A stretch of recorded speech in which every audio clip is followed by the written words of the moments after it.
Now this week we wrap up our series of interviews about Nova exhibition that opens on September the 1st and features objects that have entered the Te Manawa collection in the last 5 years. Okay, so this particular set of robes, how old is it? Well, the first set that we were looking at was purchased in 1935. It was made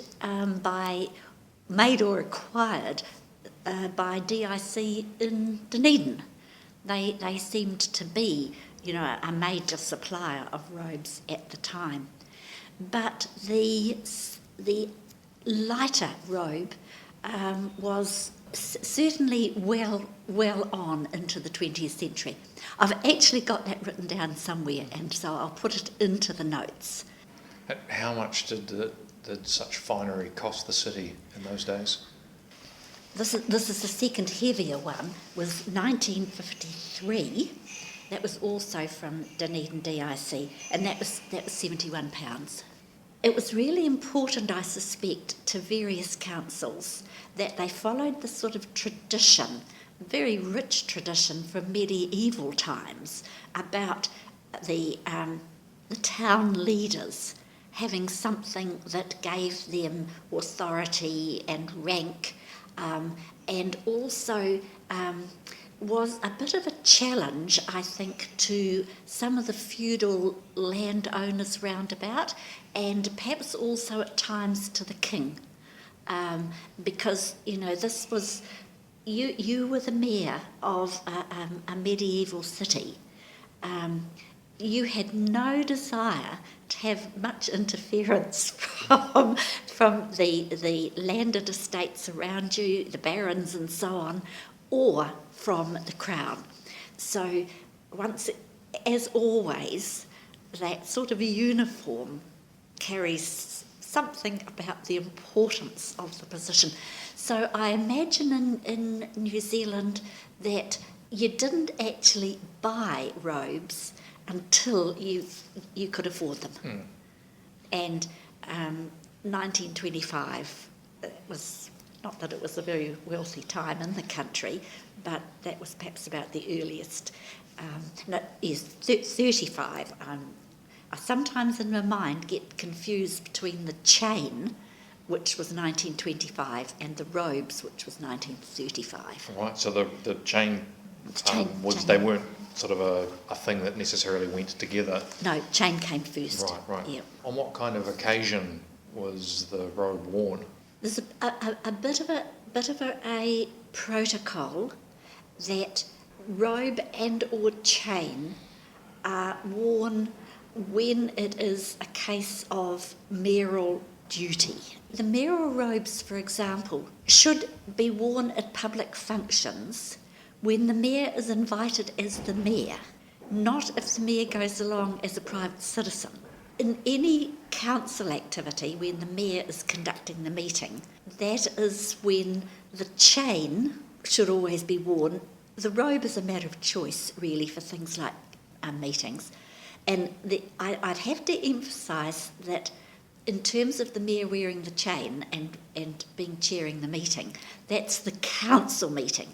If a mayor is chairing a committee meeting, that doesn't have the same weight. Yeah, and it would not be appropriate under those circumstances for the chain to be worn. It's just the mayor as the mayor chairing something.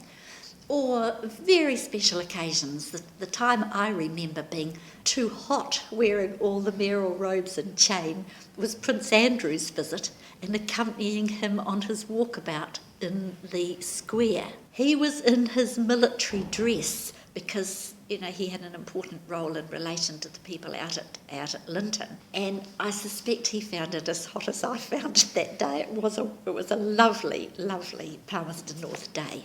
Now, you mentioned that the robes are made of, the two different sets of robes are made of different materials, and one's a lot lighter. Was there a sort of a summer and winter set?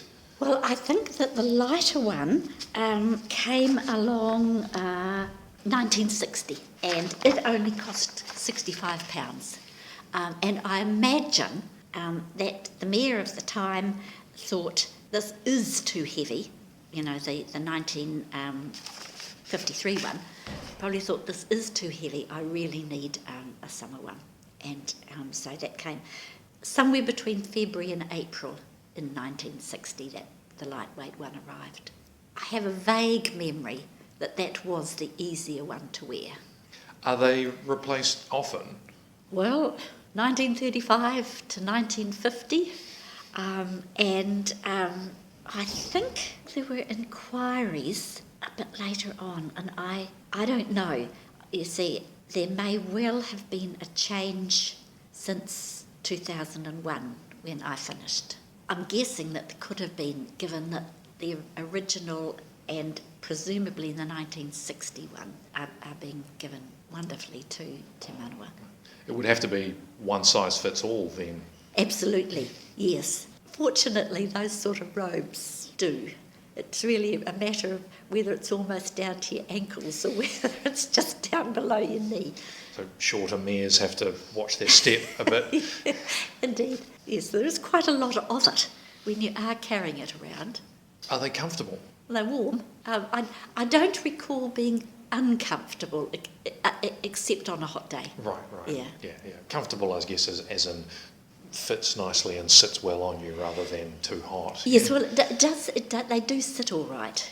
Interestingly, I've never asked Paul Rieger why he didn't wear the robe at council meetings. The most awkward thing about the council meeting that I remember is not the robe, but the chain, because it was heavy. The pendant on the chain was quite big and clunky, and you'd lean forward and it would go bang against the edge of your desk.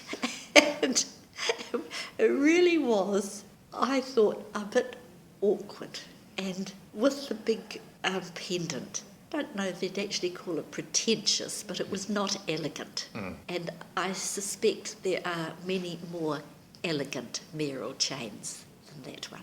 So if the mayor wears these robes as part of to display their significance and importance, how come it just seems to be a mayor thing? The Prime Minister doesn't wear a robe. How is it that this tradition has survived? Well, that's a good question. Well, it has survived in other areas as well, like the judiciary and academia. I'm not sure that mayors nowadays see it as a challenge to the authority of the state, see it very much as within that home patch. You don't wear the robes and chain outside your own patch.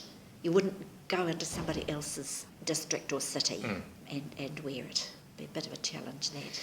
Are they always made locally, or, in New Zealand? DIC in Dunedin making the robes, they may have made them but imported some of the material like the fur lining and so on. Yeah, that's a good question. Now there's a hat that goes with the robes, isn't there? Look, it looks like something from the Pirates of Penzance. It is, I think, very much a male thing.